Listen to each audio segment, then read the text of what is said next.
Pang Guinness World Record ito ng Digos City sa Davao del Sur. One time, big time, lechonan. Diet ka ba? Naku, wag na wag kang magagawi sa Digos City sa Davao del Sur dahil bumabaha rito ng tukso. Halos 1,000 piraso ng mga baboy ang inihilera sa harap ng kanilang City Hall para sabay-sabay lilitsunin. Ito ang litsunan sa kadalanan o litsunan sa tabi ng kalsada.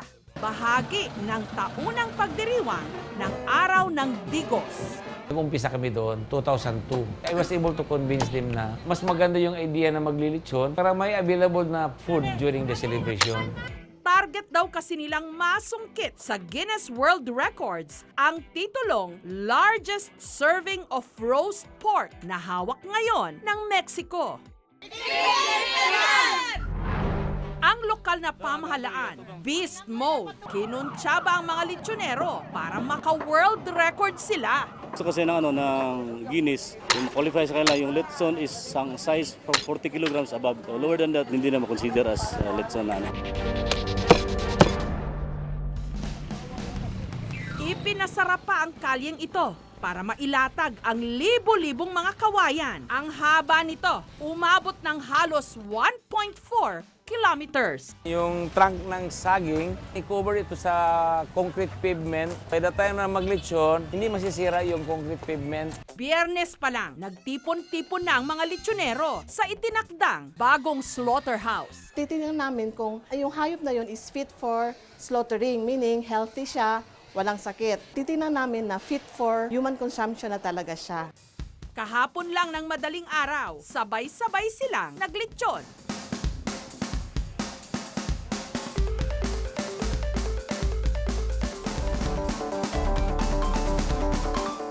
Nais daw makilala ng Digos City bilang isa sa may pinakamasarap na lechon sa Mindanao. Ang trademark daw ng kanilang lechon, crispy at malasa ang balat. Sa lechonan sa kadalanan, may pa-contest din ang pasarapan ng lechon ng mga tiga Digos City kung saan ang magwawagi mananalo ng 5,000 pesos. Isa sa mga kasali ngayong taon ang Grand Slam champion na si Violi mula sa Barangay 3 de Mayo. Mula raw 2013 hanggang 2016, siya ang nananalo ng Best Lechon. Kauna mo, lami, kayo. Nasukan kasi namin yung business na meat shop. Ay nagbebenta kasi kami maliliit na baboy. Sinusubukan namin magluluto ng lechon. Ang winning recipe ng kanilang lechon, meron daw itong 30 sikretong mga sangkap. Kami lang talaga mag-aasawa ang nakakaalam sa secret ingredients namin sa lechon. Para rin sa aming mga anak yun.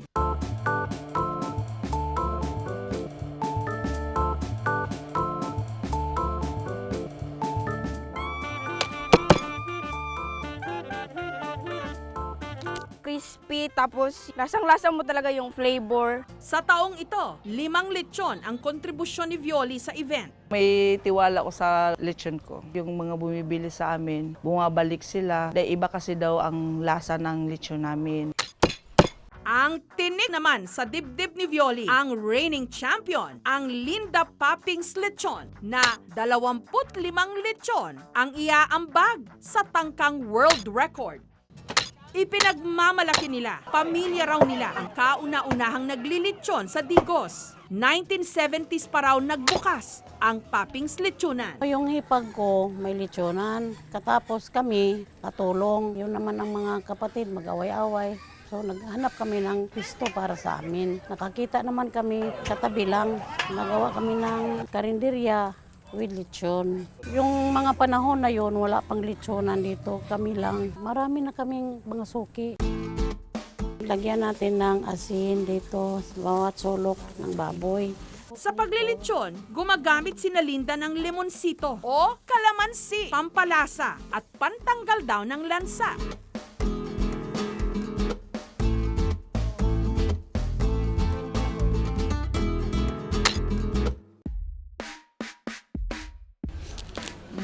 Lalong masarap dahil mayroong lemon. Isang araw bago ang pa-contest, tulong-tulong na ang pamilya. Kung papalarin daw na mananalo muli si Linda, plano na nilang magtayo ng pwesto sa palengke. Mahalaga sa amin ang selebrasyon ngayon. Taon-taon lang kami nakabinta ng lechon. Yun lang ang panahon na makabinta rin kami ng malaki-laki. Ang lechonero namang si June, nanggaling pa ng bayan ng Matanao sa Davao del Sur. Ang kanyang specialty lechon, meron itong palaman na manok at seafoods. One time po kasi, naubusan ng lemongrass. Parang boring, walang malagay. Naisipan na, sige maglagay tayo ng manok, tapos seafoods na rin. Tapos ayun, tinuloy-tuloy na po namin.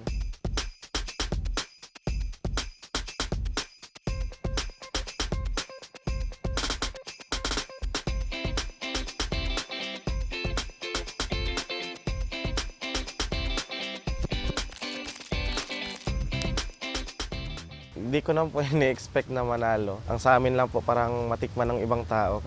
Matapos ang magdamagang paglilitsyon, oras na para hatulan kung kanino ang best lechon. At ang nagwagi, Si Amy Rolion with an average score of 95.2. Hindi ko po ma-expect na ma-champion kami. Ay okay lang sa amin na hindi kami nananalo. Sa susunod na taon, susubukan namin na baka sakaling makuha na namin. umikot na rin ang mga inimbitahan nilang engineer na nagbilang at nag-inspect kung tama ba ang bigat at laki ng mga lechon. Makakaabot kaya sa target record ang syudad ng Digos. Ang actual na dumating sa baboy na nililitsyon is 1,273 lang. And out of the figure, medyo marami tayo nare-reject doon. In fact, ang target natin is only 600 heads. Nare-record kasi ng Mexico is only about 400 or less than 400. Piging net lang natin is 779. Tagumpay ang lechonan sa kadalanan. Kailangan na lang itong kumpirmahin ng Guinness World Records mismo para opisyal nang mapasa kanila ang titulo bilang largest serving of roast pork. We have to pass this all these necessary documents needed. Halos 1,000 piraso naman ang lechon. Ibinenta sa mga bisita. 450 pesos kada kilo. Good luck na lang sa kanilang kolesterol.